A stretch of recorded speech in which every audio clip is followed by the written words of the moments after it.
Hello and welcome to My Xbox and Me episode. No, wait, stop him. Oh, look, yeah, I'll tell you why, Matt, I did that. Because on last week's episode of the video, I left the break because otherwise I've got you going 4, 3, 2, 1. I just stood like that. You stood like that the whole time during the intro of the video. People are just going to have to get used to the fact that I'm pointing at you during the intro of the video because that's how it's got to be.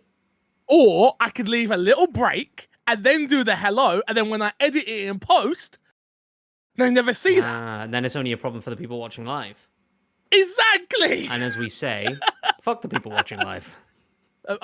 Exactly. That's not Hello, what was and said. welcome to this week's My Xbox and Me, episode 362. I am one of your hosts, MC Fixer, alongside the one and only, the producer, Matt P. Video. Matt, how are you? I like the new title, and I appreciate you coming to me first. I'm aware that this week it's a punishment for Crash being a bit salty, but Yeah. I like going Hey, first. wait, what? I was never salty. I just said I wasn't going to join the Zencaster. And the one and only Two Fresh Crash. Crash, how are you? Hello. I'm doing good. A little hurt, but I'm doing good. Why are you hurt, Crash? Why are you hurt? You hurt me. You hurt me right now. For what? What? Because I Because said you I was gonna told come me to I was second. going second. Not even that you just put me second, that you told me I was going second. I let you guys know this time. You guys always complain about you don't know who it's going to come to. We need some sort of order. Now we know the biasness for who goes first. There's Whoever no goes bias. first is Fix's There's- favorite. Yep. I love all my children the same. I do not have favorites, okay? Yeah, that's what every parent says. Except for Sarah Squid. She is my favorite. Okay? Isn't the role of producer technically a promotion? I mean, I have more responsibility now.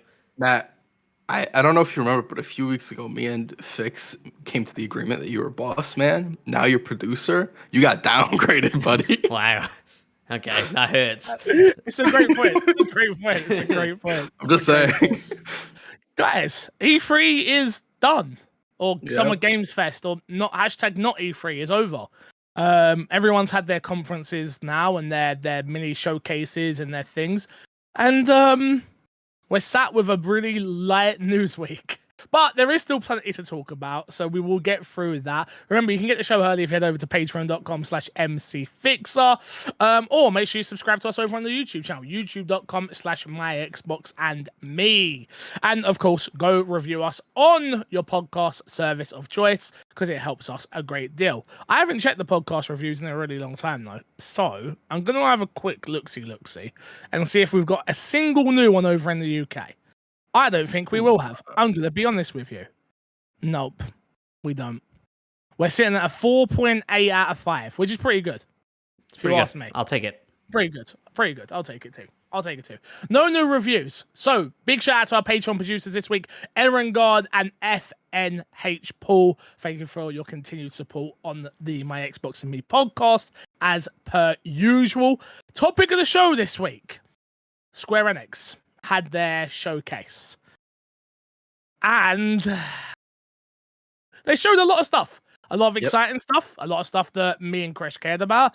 A lot of stuff that was interesting. But there was one thing missing. Yep. One gigantic thing missing. Final Fantasy VII Remake. Or just Final Fantasy VII now. We will no longer call it Remake. No, it's Final called Fantasy- Remake. Oh, it is called Remake. The subtitle's still there, yeah. Okay, got you. Sorry. Final Fantasy VII Remake was shown at the show, and it is coming to Steam. Congratulations to Steam users. It is not coming to Xbox as of right now. Meaning, there is a likelihood that this game is never coming to Xbox ever. Yeah. And I have lost the pizza bet with Matt P. Video, producer Matt P. Video. And it hurts. It hurts. I don't necessarily think it's never coming. At Never this coming! point- at this point, I'm pretty convinced it's only going to come in some sort of trilogy package way down the line when all three are out and probably have been out for a little bit of time. I don't think it's coming in the foreseeable future. And That's by what I foreseeable meant. future, I agree I with that. mean like well past the point that the trilogy comes out. It's already too late. So anything later than now, I just don't care. Yeah. All right? I'm heartbroken. To be honest with you, I'm heartbroken for Xbox fans. I'm heartbroken for myself because it's going to cost me £20 this bet. I'm heartbroken. I'm heartbroken. I am. Chris, did you think we would see it here? No. Part of me was getting hopeful when we were getting a little closer. But, like, hopeful and thinking we'll see it. Two different things. I was also really rooting for you, Fix. Oh, I was rooting for, like, the last moment, like, upset. Because Matt was just, like, dancing around every time we saw him. So, yeah, but, like, it's the way Sony's been with Square Enix, or Square Enix has been with Sony, rather. It's not too surprising that this didn't come over. Matt? Look, ultimately, am I a bit gleeful that I won the bet? Sure. Have I actually won the bet yet? No. Let's bear that in mind. We bet until the end of the year. It could still happen. I think we're all of the opinion that it's not going to happen now this year. We only have one show left. Yeah. Tokyo Game Show. And mind you, that's its only hope. Tokyo Game Show. That is the only hope it has. That's it. And mind you, it would have to get announced there. It would have to get released within this year, and it would have to come to Game Pass. No, I can see those things happening. Like if Xbox have a presence, I can see why they would have held Final Fantasy off until Tokyo Game Show. I think it's over. I truly think it's over. But that is my last hope. I will pay you after Tokyo Game Show. No. Yes, because it's it won't January get released. 1st. I'm looking forward to my pizza on New Year's Day. Thank you very much. He already told you he's going to be drunk, hungover, and he's going to be excited for that pizza. Goddamn right. Come on, you guys. Come on. Matt, yeah, what you said? Well, look, ultimately, I would be happy even if I lost this bet, right? Because it is one of those franchises that I've just never been able to get my foot in the door on. Now, would it coming to Xbox really push that over the edge for me? Maybe. Like, half of the battle for me at this point is that I can't be asked to download it onto my PlayStation. And so if it came to Game Pass and it was on cloud gaming, I could see myself booting it up. And then 20 hours into those games, Xbox is like, hey, you're playing this a lot. Do you want to download it? And I'm always like, yeah, okay. I did that with Jurassic Park. And so maybe that would be enough to get my foot in the door. Like, you half convinced me that I need to give this thing a better shot. You do. When we were watching the event. And so maybe I will, now that I'm done with Elden Ring specifically. But so many games, you know? Even though we're saying there's a bit of a great game drought on now, there's still plenty of stuff that I need to work through. And old game's old, you know? Not with this game. No, not with this game. I mean, it's not going to win this year's Game of the Year from us, is it? So there are other games that I need to play that might. That's true, bro. Whatever. This year ain't going to be a big list. Some good news though. Crisis Core, the PSP game, is being remade and is coming to Xbox. Yeah, it's a weird one, right? I'm super happy because me especially, I wanted to play Crisis Core. It looks beautiful, by the way. I've seen like side by side shots of like the PSP version compared to the new version. I'm like, holy cow! This looks like a remarkable game. Like, wow. But yeah, it's just weird. I can't say too much in case you've not played Final Fantasy VII. But it's just weird. Chris knows what I'm talking about. Anyone who's played the game knows what I'm talking about. Yeah. It's just weird. I mean, yeah and no. Because it's like Crisis Core is technically the very, very first moment in the whole franchise. The whole as far as Final Fantasy VII. Yeah, okay. Not franchise as a total. Technically it's the first, so maybe they're gonna go from that to Final Fantasy VII Remake. Mm-hmm. And that's the goal. That's definitely what the goal is. That's what they're holding out for. Next winter, Final Fantasy VII Remake on Xbox. Shut up. No pizza bets will be made. No pizza bets will be made ever. Never again. Yeah, but I'm excited for Crisis Core. I'm happy it's got announced. It was one of those games that it kind of was living on a dead platform, being the PSP. So I'm always happy to see games like this be remade and come to newer platforms where we can get our hands on them without having to go through emulators. Thank you very much. And other means. So yeah, I'm excited. It looked good. It looked good. Overall, the Final Fantasy VII 25th anniversary stream was really good. It was only about 10 minutes long. Obviously, we got to see the new Final Fantasy Reborn. Correct? Am I correct? Reborn? Rebirth. Sorry, Rebirth. And does anybody care about our thoughts on that? Probably not, because you can't get to play it here. But it looked fucking good. It looked fucking good. Yeah. You know? It Big sounds so hurt. Like nobody cares about it, but it looks so good. You know what? I think I remember the year. Was it two years ago? No. That it came out. I Yeah. believe so. Around 1 or 2 years ago. I remember was that 2019. year. I remember like I was getting a lot of crap online about how I'm not playing enough games, but at the time I was, because I was playing like Final Fantasy, Last of Us Part 2, I think. Like I played so many PlayStation exclusive games, and I was just like coming on the podcast like, what you been playing? And there's like nothing that anybody here cares about. And I do think the mood has changed a little bit on this podcast. We definitely speak a lot more about third-party games than we ever have. Ever. But still, I think it's just gonna suck, man. I hate to think that Final Fantasy 16 will be out and Part 2 will be out, and you're just not going to be able to play them on Xbox. It's a frustrating thing, especially after Xbox's showcase, when I'm like, there's just nothing. I don't know. I'm still hurting. I'm still hurting over this bet. I'm not gonna lie. It hurts. It hurts. I understand. I think the shocking thing from it, for me at least, was the release dates of both of them. The Crisis Core is this Christmas, or this winter. Sorry, is what they said, and Rebirth is next winter. Which to me is shockingly quick. I thought these games would be, well, maybe not Crisis Core, but I certainly thought Remake Part 2, Rebirth, whatever they're calling it, was way further off. And so yeah, and I agree with everything you said. I think that the 10-minute short showcase was very good indeed, even for somebody who isn't a big fan of the franchise.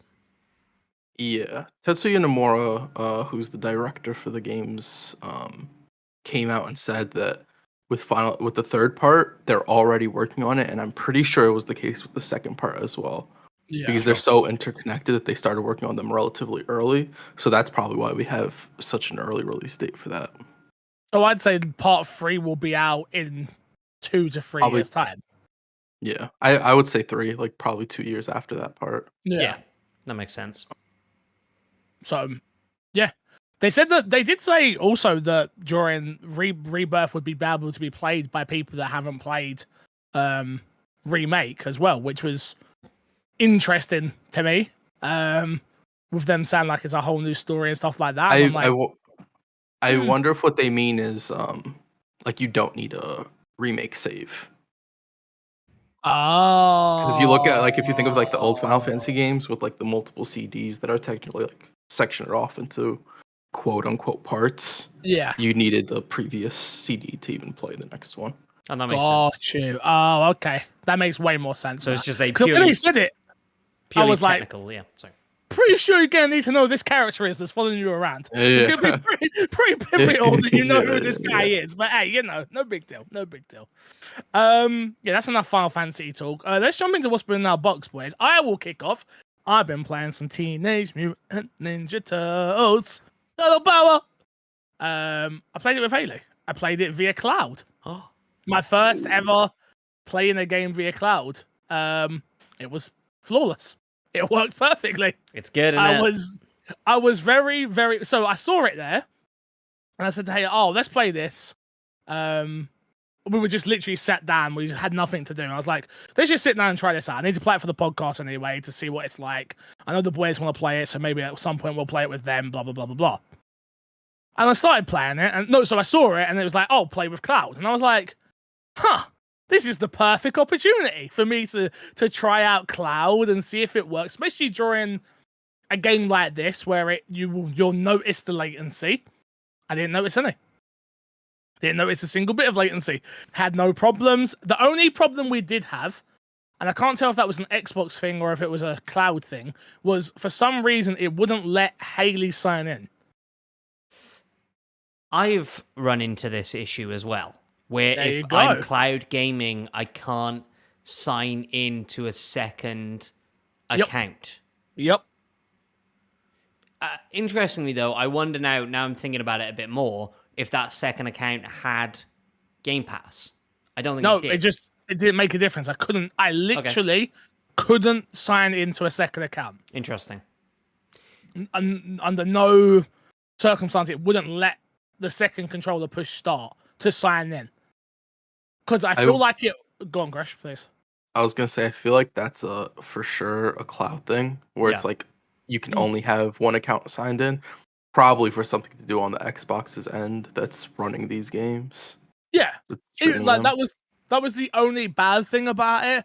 And again, I was lucky enough that the game was such a small install that it didn't take 2 seconds to install anyway. Of course. But that was my only gripe with it. But I actually played through a level just to see how it would feel, and it felt perfect. I had no problems at all.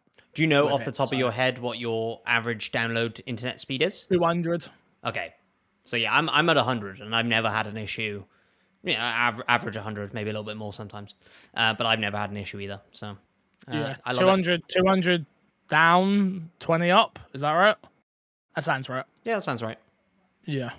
So yeah, I say good. It's not as good as I'd like it. I've got decent internet for right now. And yeah, I was a little bit like, oh, yeah, I can see why this is such a likable feature now for people. Because when the problem was for me, when I couldn't get it in my head, when you were saying, oh, I'm playing via cloud. To me, when you're playing via cloud, you're playing on your phone, or you're playing on a tablet, or you're playing using your key or cache key or whatever it's called. Yeah, like that's how I envision cloud gaming.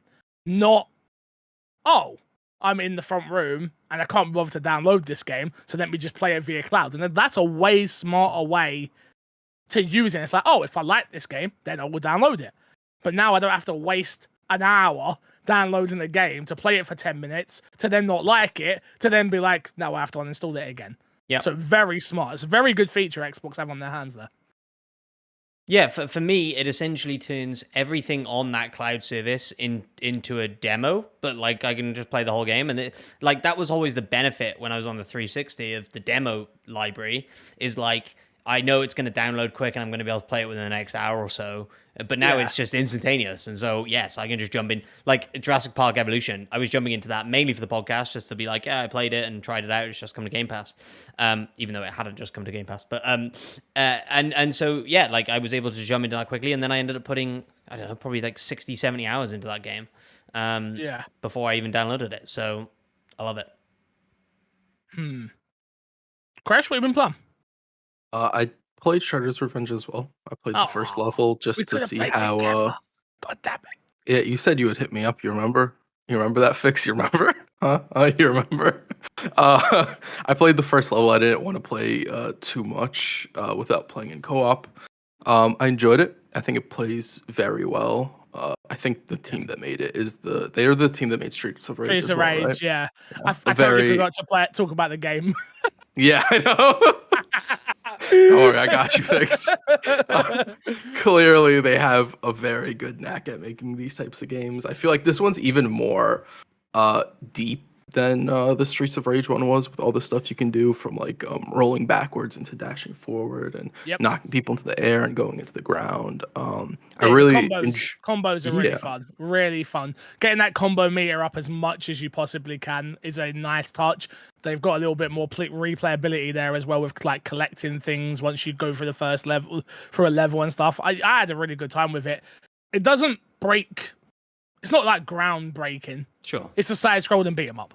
Yeah, I think it's hard to be groundbreaking in a side scroller beat 'em up. But I also think it's hard to be noticeable in that type of genre because it's so old, and this game is for sure noticeable in it. So I think it's doing a very good job at what it's supposed to. I love the fact that it's 8-player as well.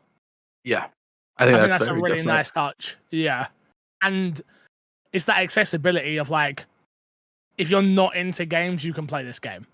Like, Mom, I want you to play a game with me. If you're some kid, it's like, I want you to play this Nintendo Turtle game with me. Oh, I don't know how to do it. Literally, all you got to do is walk one way and tap buttons. Sorted. Yeah. Like, it's not that hard. Matt, you had a chance to check it out yet? I have not, but I am keen to. A couple of people on Twitter suggested that I stream that on Monday night, and then I hit you guys up, and radio silence in the old private Discord, Responded. guys. Oh, yeah? I didn't respond. Okay. I didn't respond. And so I didn't start it because I was like, oh, I'm sure we'll all stream this together at some I point. only played 2 levels, so... Okay. I only played 1. Yeah, sorry, you're better than me, Crash. I apologize. I'm better. You're better than me. You're a better human being. I'm definitely down. I don't know if does it have online? It does. Because I saw the crate pie. Yeah, it online does. and crossplay only for Xbox and PC. No Makes Switch sense. or PlayStation crossplay. Cool. Anything else you've been playing, Crash?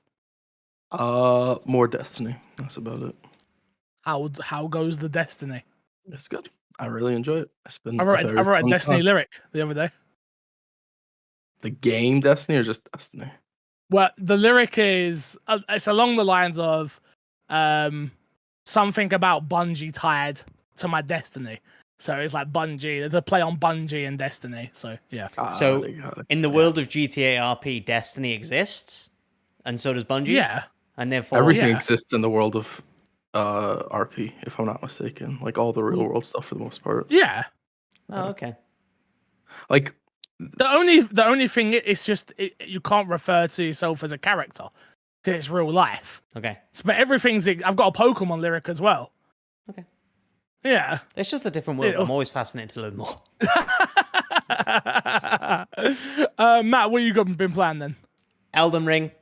I was so convinced when I streamed it on Monday night. Go check it out on the channel. I finished Elden Ring on stream on Monday night.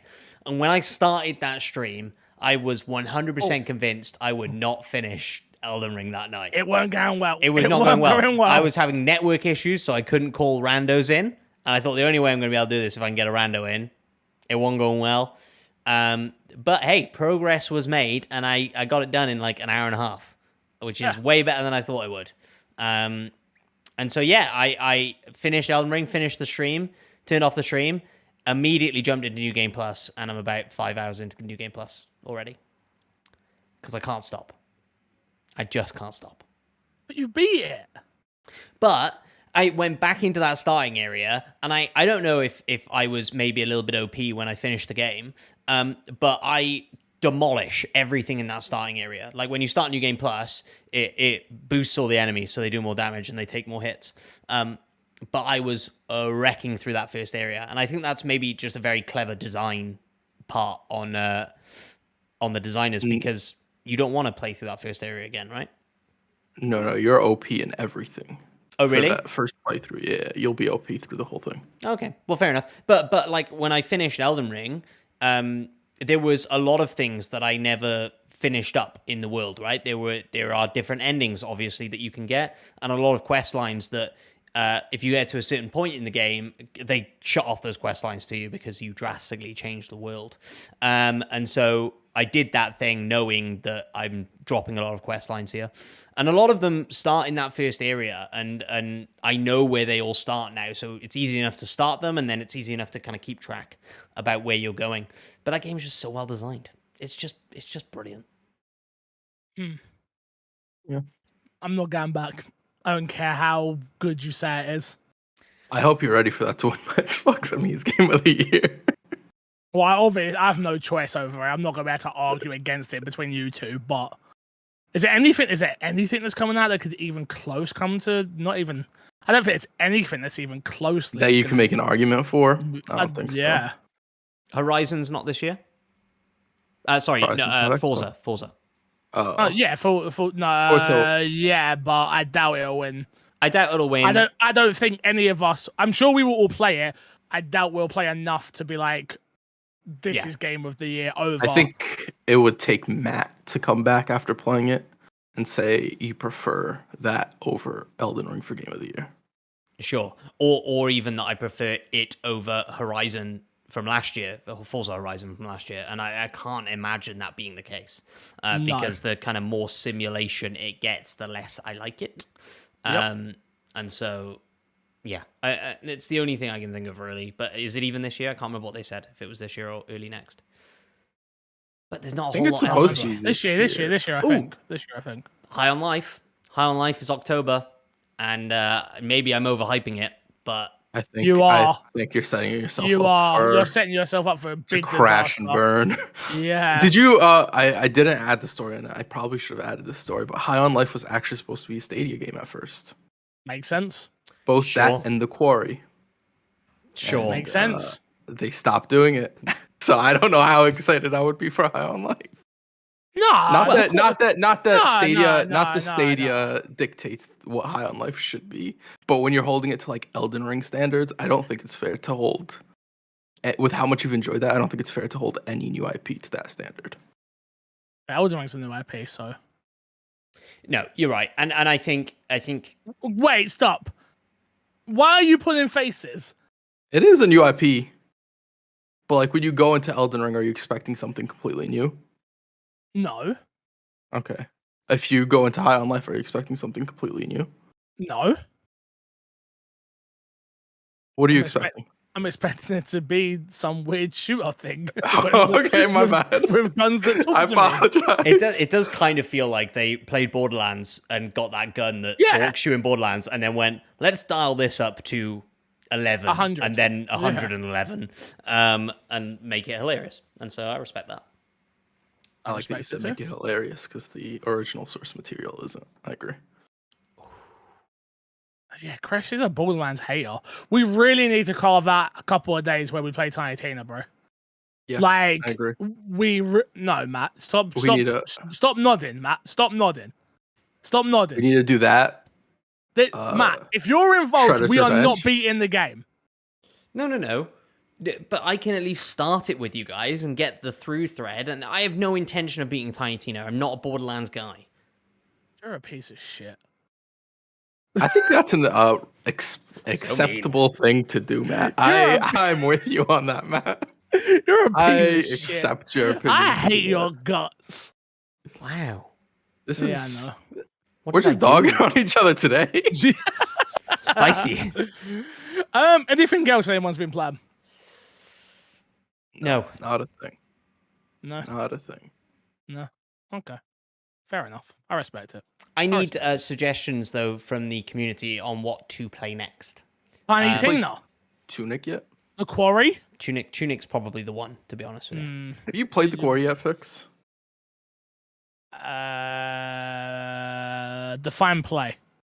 Have you played it? It's a very simple question. It's not complicated. There's no rocket science. You don't need equations. I need the definition of play. No, I haven't. No, I haven't. I've got it. So we were meant to play it this weekend, me and Haley, but because those type of games I don't like playing in more than like 2 sit-ins max. Because it's only about 10 hours long. So we were gonna play it this weekend, but it was boiling hot, and we were like, I looked outside and I was like, I cannot ask you to sit indoors under these 2 big lights while streaming when it's boiling hot outside. Like, to me, that just seems so mean. So we ended up going out and where did we go? I went somewhere. Oh, I went to a garden center. Yeah. How very adult of you. It was so boring. I bought myself ice cream though. Because I was that bored. Respect. I was like, hey, if I'm getting something out of this. How do I make this super boring adult thing more childish? Ice cream. Exactly. Ice cream, exactly. Respect. But no, I haven't started it. I can't wait to play it. I cannot wait. That's interesting you've told. I didn't know that about the Google Stadia thing. It makes so much more sense now why 2K published it as well. Yeah. Like, because I feel like they just keep trying to get their hands on anything they can. To be honest with you, like they're like different genres. Yes, let me grab this and this and this and this. So yeah, that's interesting. Very interesting. Surprised Xbox didn't pick it out for Game Pass. Maybe 2K outbid Xbox. True. Or maybe I wonder if they would have had a deal where it's like you can't go to any other streaming platform, and while Stadia's not a thing really anymore, they would have technically been voiding that contract had it's still a thing. Gone to Game Pass. It's still a thing. Not a thing in the way it was gonna be. Boy, I can't believe they 180'd so hard. So they handbrake turned so hard. Yeah. So hard. It's mad. Mad. Is that everyone's games? Nothing we missed? No. I won the league with Tottenham on Football Manager. I know you don't care, but I thought I'd tell you. Congrats. Let's get into this week's dashboard. First things first, Capcom had their showcase. We didn't talk about it last week, so we'll talk about it now. They unveiled brand new Resident Evil 4 gameplay. We also saw the Resident Evil 4 expansion for Village that is going to be in third person. Matt, what did you think of the new gameplay for Resident Evil 4? I didn't see the new gameplay for Resident Evil 4. Oh. But I saw the stuff for Village. Big Resident Evil fan, Matt is. I'm a big fan of the new Resident Evil games, yes. The best trilogy of Resident Evil games, the one we're currently in. Well, what? Can I be honest? Stop! I don't think we're ever getting another first person Resident Evil game. You don't think? No, 9 will be first person. Nope. It will. We could do a pizza bet. Ooh. You're They're going out thick and fast. You're at wrong, the Crash. I You're don't, wrong, Crash. You're I wrong. don't think they'll be first person anymore. I'll take the bet. Okay, pizza bet. Resident Next Evil 9 Resident Evil will comes not out be and is a first person. first-person game. 1,000%. Yes. I want the record to show I'm backing Fixer, but I'm stepping out of this one because there are no current Crash Fixer pizza bets, and so I have too many pizza bets on, quite You're frankly. just chicken, Matt. Yeah, you're just Matt chicken just wants shit. to stack up wins, and he knows he's gonna lose the Batman one. I'll take that. You I'll don't take want that smoke. Fix. We can take the bet. If you're willing to, Crash, if you're willing to double down and lose 2 pizzas I'm out not of this, doubling I'm down in. on a pizza bet. No, what I'm saying is if you lose, you buy me and Fixer a pizza. That's doubling I'm not down. doing that. Yeah, I said I'm Yeah, not I doubling mean, down. you So should don't- believe in yourself, Crash. I do believe in myself, but I'm Then already you should, taking a pizza you from should Matt. take 2 pizzas then. I'm not that evil of a person to take 2 pizzas from Matt. You should. I'll take a pizza from you, and I'll take 1 pizza How much from is a Matt. pizza? How much is a pizza in New York, by the way? Like, We can just do Domino's, whatever Domino's thank costs. God, thank God. I'm not gonna make you guys order me local pizza. No, 100%. 9 is they've set the tone now, especially with this news of the third person mode. Like, if anything, I think you'll be able to play it in both the next game. If 'Cause I it's think playable that's in a big both, do you selling both point. lose it? I think it's the void bet at that point. Okay, all right. I'm Yeah, fine with that. I'll take the bet definitely. It's, to get back on track slightly, it's I think a weird choice to now throw in a third person mode into the Village and Nope. like why? Because it adds a whole new dynamic to the game. One that people want? I am now going to play Village again. I think you're underestimating how many Resident Evil fans prefer He- the third person to first person, Matt. He ain't got a fucking clue. He's not a Resident Evil fan. That's why he says things like, "This is the best trilogy we've ever been in." For Resident Evil, you're not. You're not. I know. Do not do this. I Alright, think cool. he said that just to bother you. What's the first virus in Resident Evil? The Umbrella virus. Billy. His name's Billy. Idiots, both of you. I don't know. Oh, Probably I was like, going off of Resident Evil 1. I wasn't even going back to 0. So, yeah. Cool. Whatever. You're not a Resident Evil fan like that, Matt. I respect you and you like the new games. Cool. But to say why are people... Yes, there's so many... It adds a whole new dynamic to the speedrunning community. It has a whole new dynamic to the game itself. They're already adding it to VR. It's like, why wouldn't they do this? Yeah. No, only because, like we talk about, these things are never as simple as they seem. It's not just file save as third person mode, right? Like, No. it takes a hell of a lot of resource and stuff to do this. I'm surprised that they're willing to put that resource in to do it. What else? think What else? What else are they doing though? 9. Yeah, but that's I not. think- They don't need. I don't need a big team to make these changes, right? I also think Fix No, might be on point with the fact that it'll be playable in first person and third person. Yeah. I think that would be a great reason to do it in Resident Evil 8. Well, Oh, you think mean sorry? You mean like they're already developing that for 9 that you'll be able to play in Yes. first person and third Yeah. person, and so Yep. actually rewinding that into 8 is kind of built into that workflow. Well, Okay, fair enough. Yeah. Maybe. it instantly pleases everybody. If Resident Evil 9 drops, right? People who because 9 now we finished spoilers for Resident Evil Village. Sure, I think so. All right. I was gonna say the Now same that thing. now that we finished Ethan's story, Thank God. and this DLC seems like it's going to finish Rose's story as well, as we hope that she fucking dies. We pray that she dies. Oh, I hope so. I really hope so. I was gonna say, like, I think I would be surprised if 9 is not about Rose. If it is, I just don't think people are gonna care. Well, if the way Village ends, it should be about Chris going back to Europe. That's what 9 should be about. Was this ever like shipped as a trilogy? No. Okay, so then it could be about something not related to Ethan or Rose. Yeah, well, none. That's why when he said the trilogy, I'm like, Resident Evil's never had a trilogy. What are you talking about? Resident Evil 1 is 1. Resident Evil 2 is 2. Resident Evil 3 isn't even 3. It's the end of a trilogy. No, it's not. It's point 2. Resident Evil Code Veronica is 3. Like, clearly, there's two things you don't know. One, you don't know maths because 3 is 3. Yeah, okay. Good point. And 2, you don't know about Resident Evil. Ask Matt for some help next time you want to talk about it. He'll guide you. I spoke out of turn. I'm sorry. Let me explain it to you, Fix, okay?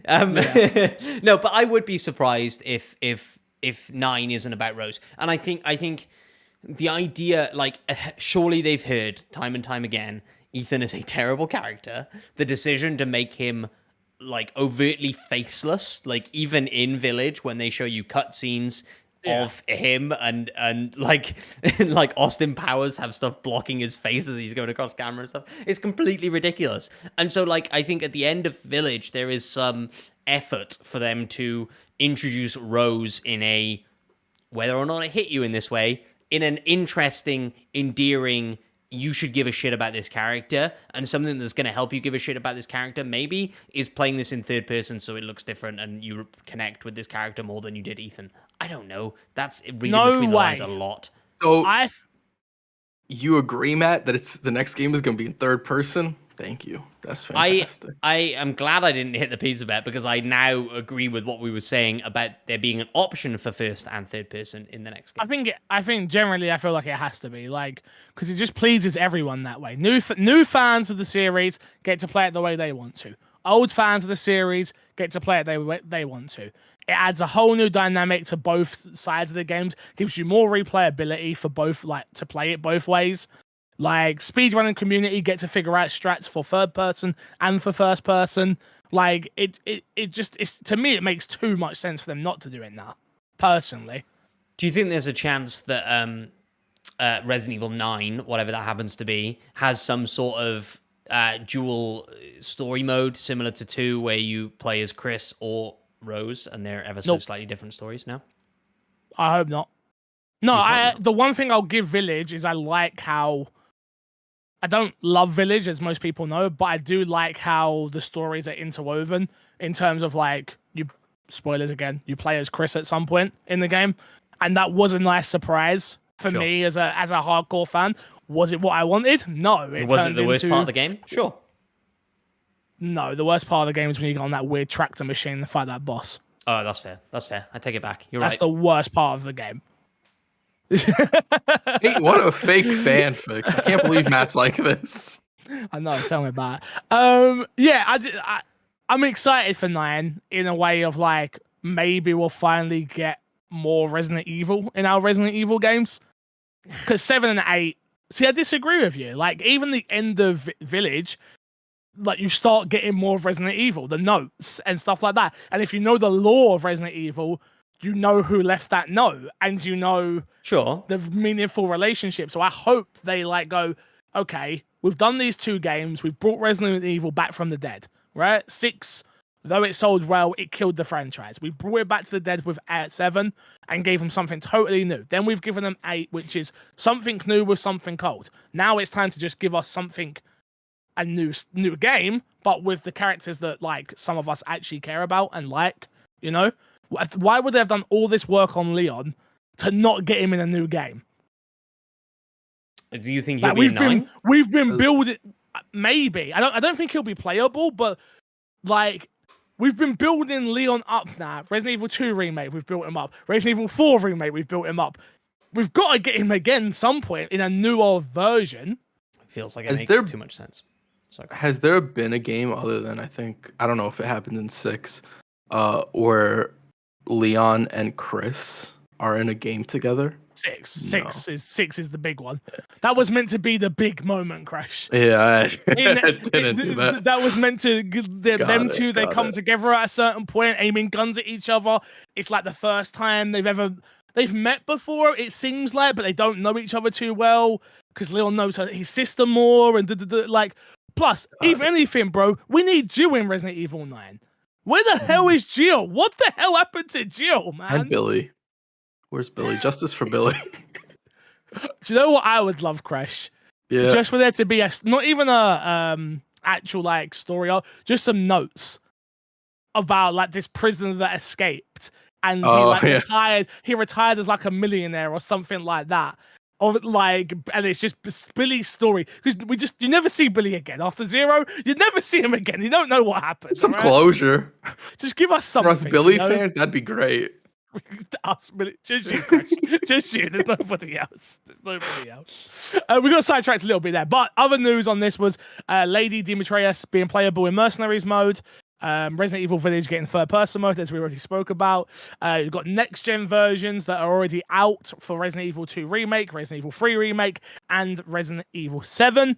In October, Resident Evil Versus will finally release. Yeah. That was the big news at the Capcom show, really. Is there any way that you like Resident Evil Versus at this point? I enjoyed it when I played it. It's not a good game. Don't do not get it twisted. It is not a good game in any way, shape, or form. But I know what they're trying to do, and it's enjoyable enough for a Resident Evil fan to run around and get to play as these characters that I like and shoot each other and then come back as monsters and run around as Nemesis and stuff. It's fun enough. The problem is it's not going to last. So it's one of those games that I'm going to play for a week. It's exactly the same as the other Resident Evil game that came out with 3. The 4 versus 1. Yeah. I played that. Which it wasn't bad. Again, it wasn't a bad thing to play. It was interesting enough, and the concept of it is interesting for about a week. Yeah. But anything more than that, no. I feel like Versus, the community is not going to be there for Versus the same way it wasn't there for, I forgot whatever its name is. I'm not going to lie to you. And that's what's going to make it die instantaneously. I honest to God don't know what that was called. Me neither. I played it. What would have made that better, and I think it's the same for Versus, is to have an interwoven story in there somewhere. And Versus is a little bit harder compared to the other mode thing. Yeah. Versus just doesn't make any sense in any way, shape, or form for a story. But yeah, I don't know. It was Resistance. That's it. Resistance. Yeah. Do you think there's any way? And for the record, I don't think there's any way this happens. But it launches free to play. It was free with. Oh, was it? Wasn't it free? Yeah, because it was meant to. I'm pretty sure it's free with. What's it called? Wasn't it? Village. You got it with a game. With free, wasn't it free? Like Resident Evil 3. I'm pretty sure it came free with Resident Evil 3. Possibly. I do know that it was with something. Resistance did. Oh, was that Resistance that came out with that? I think Resistance came out with 3. So then wasn't this with Village or 7 Resident Evil Versus free to play? Question mark? 1 second. I'd be very surprised if it was. There you go. Free when you purchase Resident Evil Village. Oh, so well, this one came with Village, yeah. Well, that's how long it's been. Yeah. Yeah. I mean... Do you think there's anything they can do from when you played it to now that would have... No? Nope. Doesn't matter how much polish you put on this. Doesn't matter how shiny you shine a turd. It's still a turd. Got you. It's not, again, I don't think it's going to be bad. But bro, it was so unbalanced when I played it. Like, it was stupid. Like, and I think that could be the problem. That was the fun of it in a way. Yeah. Which was just like, it's a party game. Yes.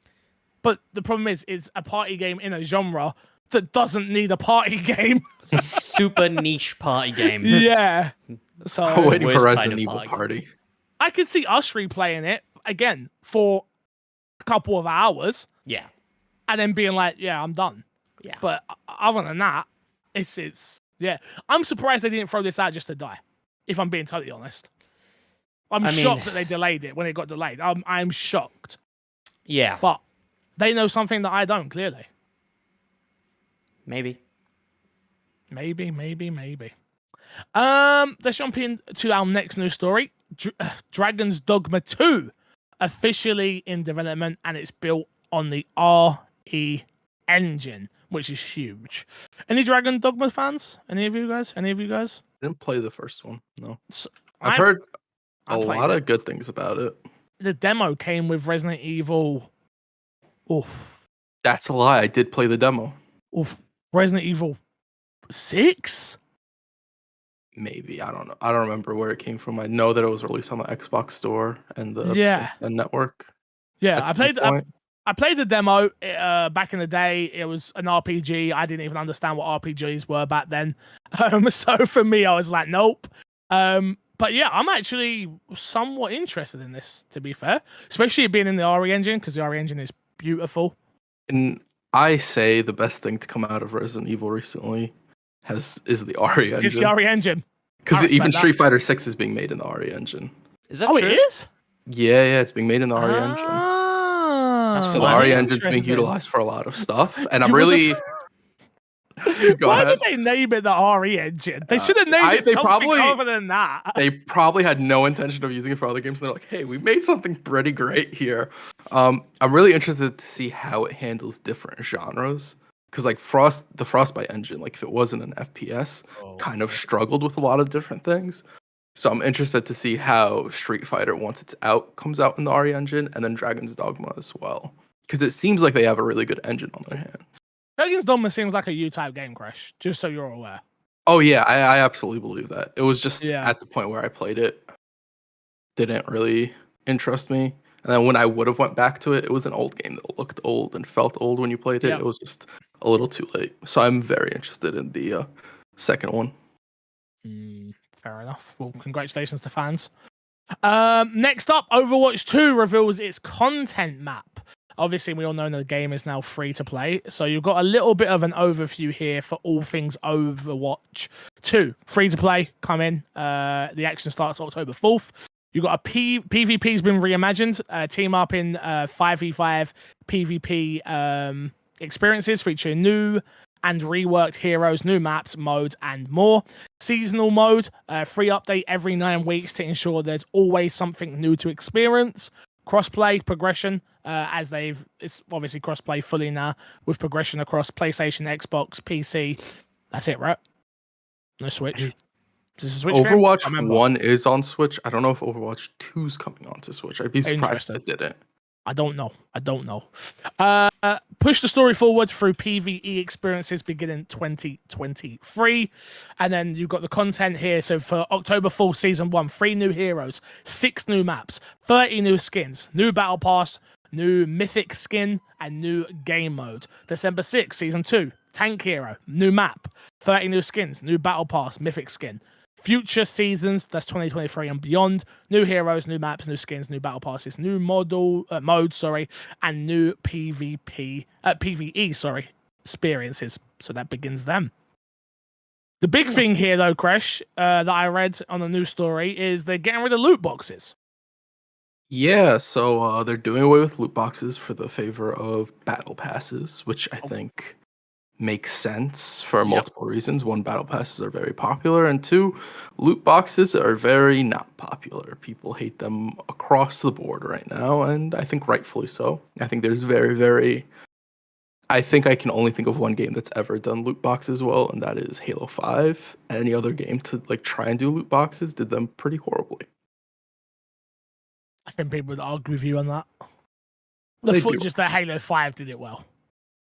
Yeah, I know people would argue on it. Yeah. Okay. They were super easy to earn, and you could buy multiple of them just in a few hours of playing. It was the best system there was for loot boxes. Gears was bad. Gears was horrible. Gears was bad. With all the hate that Halo's been getting for its microtransaction system right now, I'm like, Halo's was not Halo's. Gears was, I think, Bad, significantly worse bro. than it. Yeah. I remember when I got that, I remember it being like, wait a minute, what? I remember it being so bad, Mackie was going out to buy drinks and giving me codes for it so I didn't have to buy loot boxes because she got on with these Rockstar drinks or something. Yeah, those were I think those were XP boosters and stuff like that, if I remember correctly. That's a long time ago now, but whatever. It was just, bro, I remember the loot boxes being bad. Didn't it have like characters in it, playable characters in them? There was, okay, so the loot boxes were so bad they had playable characters that you could unlock. And then if you rolled for it, you could get duplicates of the same character, which was just a horrible system. And it was so bad. Like, it was atrociously bad that when people complain about Halo, I kind of look at it and I'm just like, is Halo Infinite really not that bad, you know? Could have been a lot worse. Could have been a lot worse. But yeah, man, I mean, loot boxes being gone is obviously a big thing. I think we've all enjoyed battle passes now, right? Like, universally, we've discovered that, cool, give me said free thing and give me a roadmap of what I'm working towards. That's a way funner thing. Nah. Thank you, Fortnite. It also just does away with the gambling gray area iffiness, whatever side of the fence you sit on, whether you think loot boxes are gambling or not. It's just a bit neater and nicer. Very quickly, to jump back to something we were talking about earlier, it is coming to Switch. Overwatch 2 is indeed coming to Switch. Just to fill in the gap. You excited for this, Crash Ison? You're a big Overwatch guy. Yeah. I'm very excited for Overwatch to come out. I'll probably be playing a good amount of it. They are, one thing that's not mentioned here is they are adding a currency as well that you can use to buy skins, which I think makes sense. I wonder how they'll do seasonal content, because seasonal content, the way it is now, it rolls around once a year. And I wonder if they'll put it in the store once a year, or if it'll be attached to battle passes, and once it's gone forever, which would be very interesting, because so far, Overwatch doesn't really have skins that are gone forever that much. They have a few, but it's not the amount that you would probably get in Battle Pass. Gotcha. Fair enough. I mean, this game's gonna make so much money. People love Overwatch. Yeah. So much money. Whatever. Let's get to fix the second end up here, boys, shall we? Raya says, this week's conversation about gaming memories got me feeling real nostalgic about Xbox. Probably because the 360 era was so amazing, and we ain't getting nothing right now. So wondering, what are the host's fondest Xbox memories, and when did you know you were officially an Xbox fan? Mine would have been hours upon hours. I lost racing competitively in Burnout Paradise, and all the absurd custom Gravity Hammer only games I played with my friends in Halo 3. Thank you very much, Ray, for the question. I think I've spoken about my one a lot on the podcast, but I'll say it again for people, new listeners. The day that I plugged in an Ethernet cable, the day that I got internet and plugged in an Ethernet cable to my Xbox, that was the day that I became an Xbox fan. The day that I played Ghost Recon for the first time online. Didn't know what I was doing, got destroyed. But just that moment of oh wow, I'm playing with other people. And scratching off that 48-hour Xbox Live Gold code and putting that in. That was a moment. Not only that, obviously I've spoken about it again. Pro Evolution Soccer 6. Was the first game I ever had on Xbox. Playing that online against some guy in Brazil. I remember it like it was yesterday. My mum being like, what are you doing? Because our modem was downstairs. So to play online, I had to take my whole TV downstairs.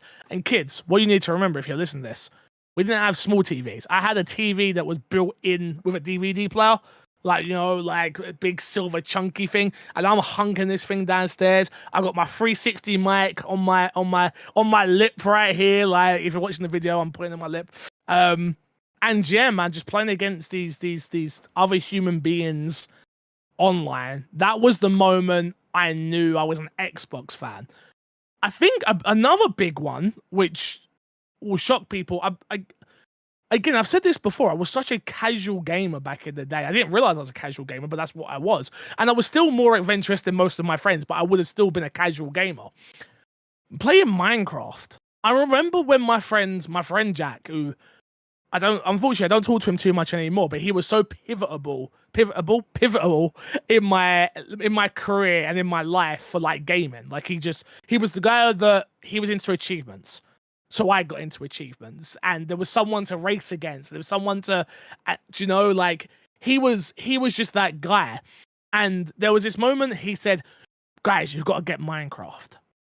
And me and my friends, being the casual, like again, I was more not casual than my mate Andy and my mate Mickey, but he was like, "You've got to get Minecraft," and we were like, "Are you taking the piss?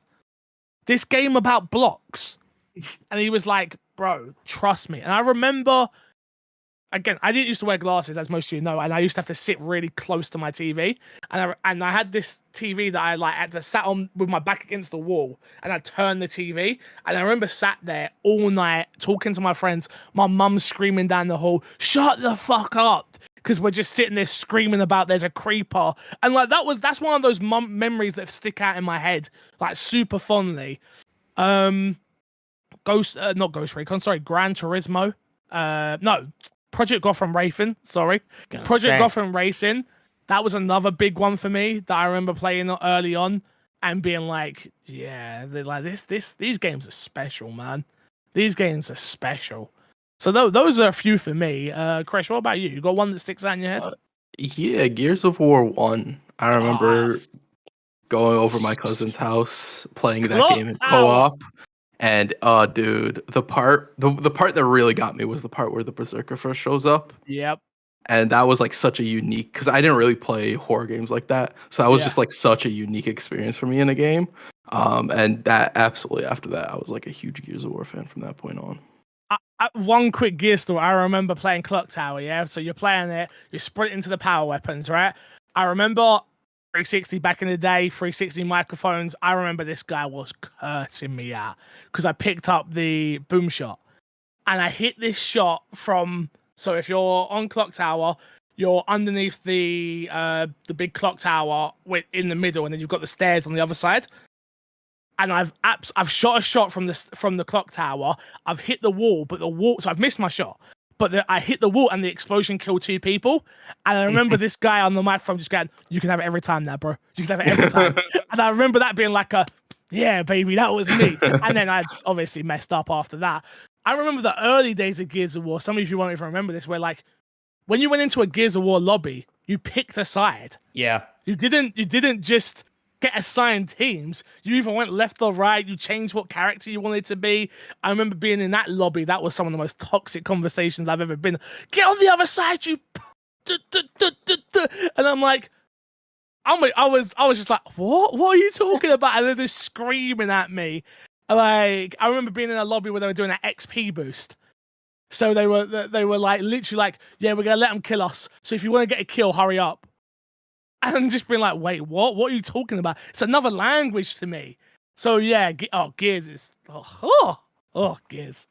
Matt, what about you? You got one? Yeah, I've never been the biggest Gears fan in the world, but like Gears 2, I remember playing a lot of that online, and the satisfaction of having a shotgun hit perfectly as you're bouncing around and stuff is like, there's nothing quite like it. Mainly because it felt like luck most of the time. But hey, the thing that immediately came to mind when it was like, you were all talking about Xbox Live and yada yada, that I remember the day the UI significantly changed and being able to go into parties and everybody play a different game, but you're all chatting together.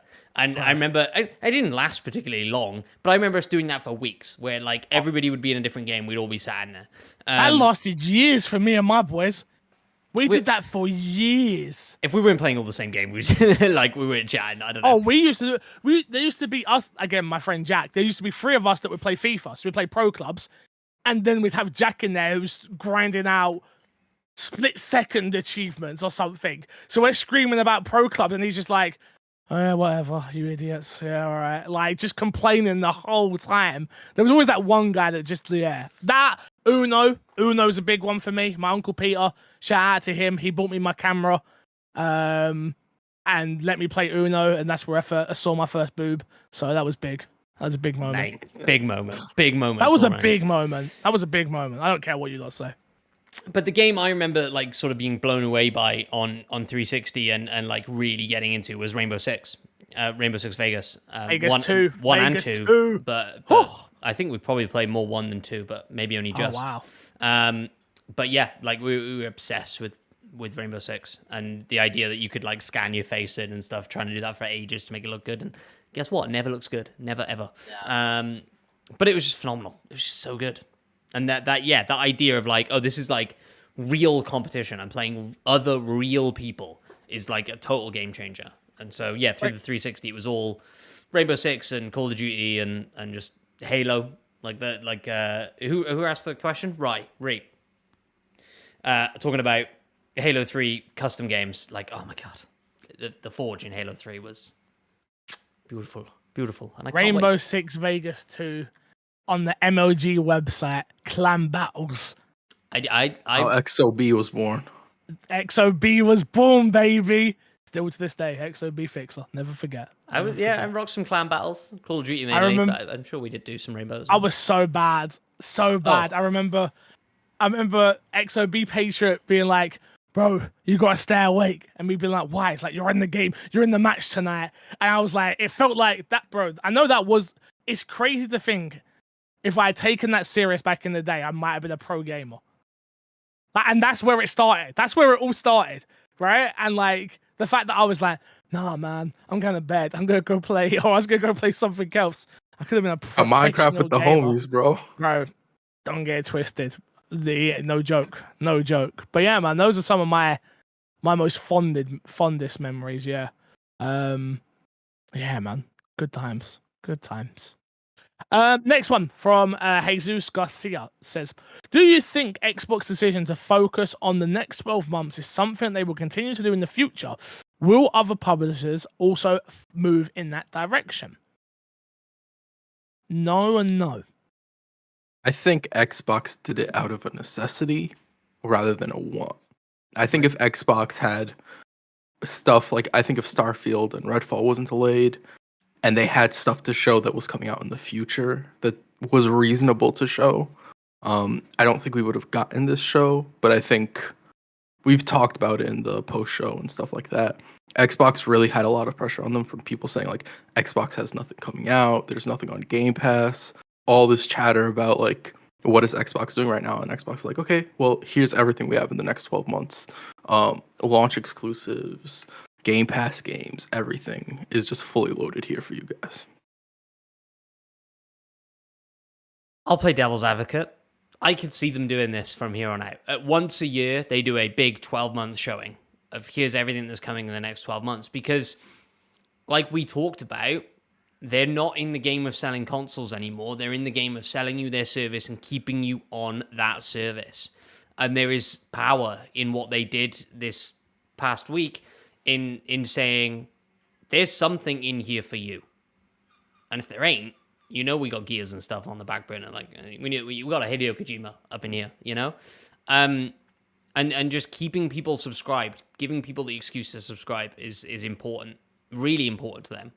And that happens short term, not long term. So I could see how long would the gamers that watch this type of stuff be okay with not having sort of that big future reveal? Because like there were people that weren't satisfied with what Xbox did. The argument could be there that they already announced the new Fallout. They already announced they're working on a new Elder Scrolls. Like, that's on the Bethesda side. They've already announced both those games are in works. So, like, whether it isn't in a big, splashy, fancy way, but we now have confirmation that those two games are in development. We've known about Elder Scrolls for a while, if that's the case. Yeah, so, I agree. I think unless you have the big splashy announcement, people are like, okay, cool. They don't process that it's coming out in the future, right? Yeah, I agree with you. I think that there's two sides of this, right? I think I like it as a consumer. I like this more personally. I like okay, this is what you're getting this year, and this is this is how you're going to be able to get it. Game Pass. I love that. What I will say is, right now, look at PlayStation, right? Like, and I know they don't really have to look at PlayStation because they're both doing really well, but I do think look at what they've announced. Wolverine, when the hell is that coming? We ain't got a clue. We don't have a clue, but just the promise of that is big. And I do feel like Xbox right now have nothing. Go on. Kojima was that. Like, I think you can have your cake and eat it too. And all right, Kojima didn't land because it wasn't enough. Like, there wasn't enough there. But I think, like, maybe that's out of necessity, right? I think you can do this, focus on the next 12 months with one or two big plays, like a Wolverine, like an Elder Scrolls 6, like I don't know, Gears. Yeah, but I think that would be different than what they did this year automatically. Like, I think even if a majority of it is the next 12 months and you have actual, like, tangible stuff we see, because, like, the Kojima thing it was nothing tangible. I agree, but I think that's the formula. I think next time you replace Kojima with something a little bit more substantial, but the focus is the 12 months. The 90% of the show is the 12 months. And then you get a Fable 4. I like that. I don't think that at any point, just with how important Game Pass is to them, they don't not focus on what's coming in the intimate future for a large portion of it. But I do think that there will be more of a focus on the farther future in future events, which the next event, they might not even do that because I feel like they'll still have more closer stuff to come out depending on when some of the other stuff like Avowed is supposed to release. And it'll really depend Contraband. Xbox has so much stuff that we don't know really how far along those games are to really judge if like the next 12 months is something feasible for them to do next year again. Because they could if they have enough stuff close enough to release. Come really need next 5. Year. They need 5 first party and 5 second party with a couple of big third party like sprinkled in. Like today, FIFA got announced for Game Pass, right? Like I know that's not a big deal, but it's big enough. It's a big deal. It's like I know it's part of it is still big enough. And like as long as Xbox keep making the right moves in terms of like their second party and third party deals, I think they'll be all right. Finding the out of Outriders and stuff like that, those type of games, Dustfall, stuff like that, is going to be huge for them moving forward. And then that allows them to take their time a little bit more with, you know, your State of Decay 3 and stuff like that. Like, yeah.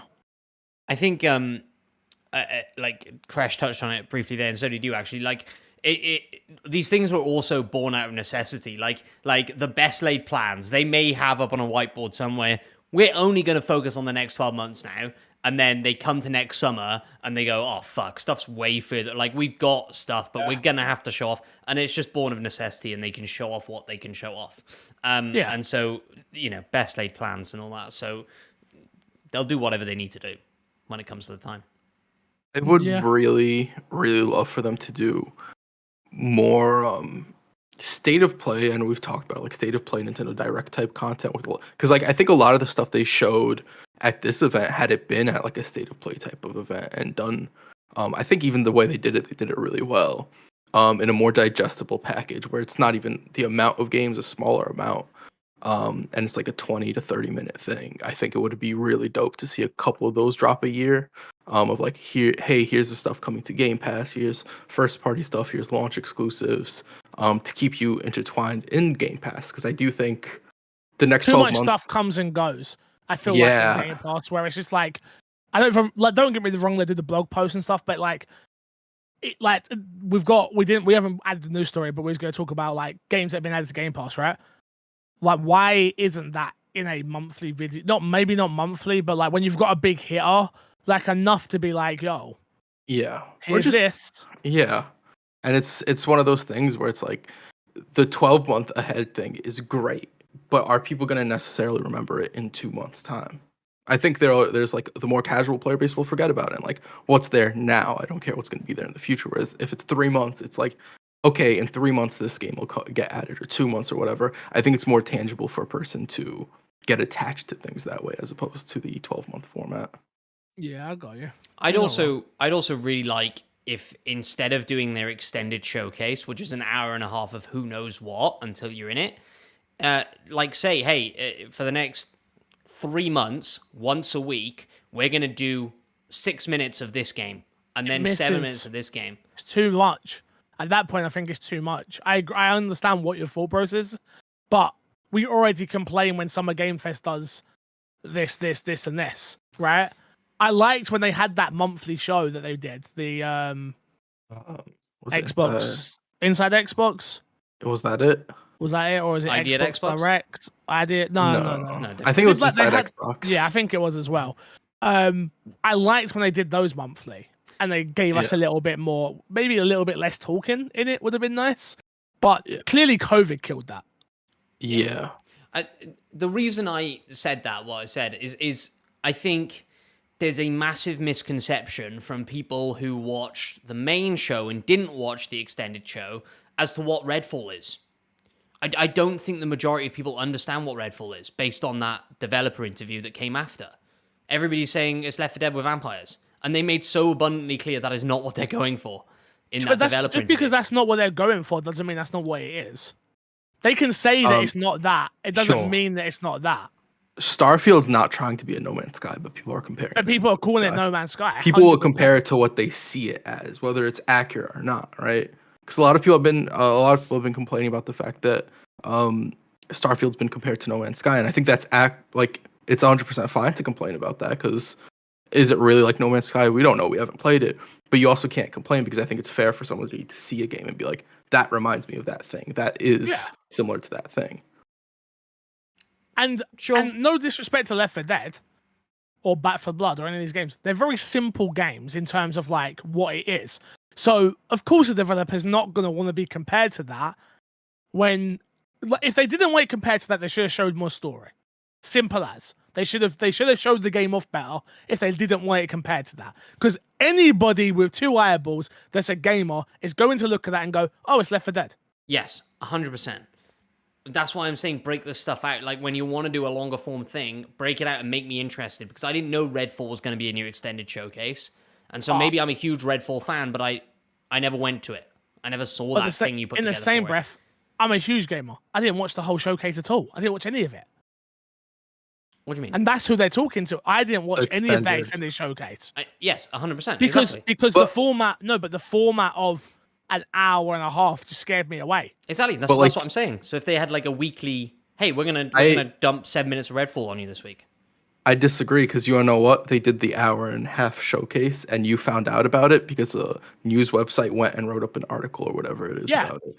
That's the purpose of that. Is to get more info in the news cycle and get more headlines after your showcase a few days afterwards where more information comes out. Because it's the same reason you do interviews after you show your game off.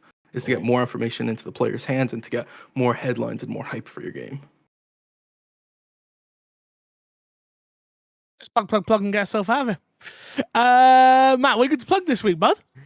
Go subscribe to the YouTube channel and follow My Xbox and Me on Twitter because I'll probably be putting up polls now as to like, hey, what should I stream on Monday? And then you guys get to pick. Okay. Play a Plague Tale. I was going to say play Teenage Mutant Ninja Turtles with me, but whatever. On next Monday? Yeah. Do it. I'm with it. Do I have to be on camera? I guess not.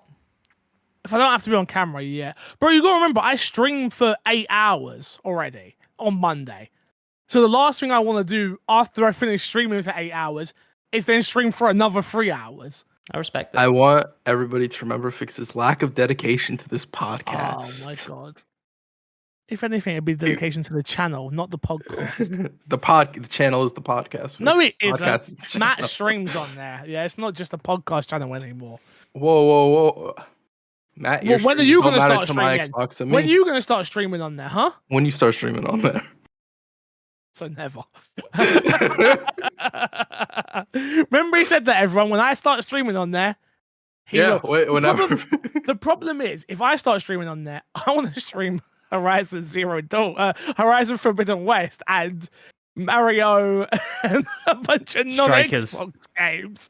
That's literally what I want to play. Like, if I've got like a couple of hours here or a couple hours there, that's what I would want to stream. People really care if you stream non-Xbox stuff. Let us know in the comments below of this video, and let us know in your questions next week. Would you care if I streamed on a Wednesday for 2 hours something that wasn't Xbox related? Let me know. I'd love to know. Chris, what do you plug? The reviews on the podcast app, we have 2 new reviews over here. The first one says amazing show. It's 5 stars, and it is from Jesus's other niece. Nice. Come on, Jesus. A great show with a great and engaging community. And then the other one is a must-watch from Jesus's brother-in-law. Great debate and conversation. Come on, Jesus. Appreciate you. He's the best. You guys who are not Jesus, do better. Your mum has an iPhone. Your cousin has an iPhone. Your brother-in-law has an iPhone. Go on there, 5-star review it. I want everyone to have their family members reviewing this podcast, all right? Grandmas, cousins, aunties, uncles, all of them. All of them. What have we got to plug this week? I put out a music video. My first ever music video is now out. Head over to youtube.com/mcfixer. It's for the GSF anthem. People like the song. It seems pretty interesting. It's doing okay. I'd love for it to do better because it cost a lot of money to make. So go and check it out. Give it a thumbs up. And, #Fixer for Whitelist. Yeah. Again, thank you all for watching this week's My Xbox and Me. Until next time, we will leave it. See you later. Good boys. Bye-bye.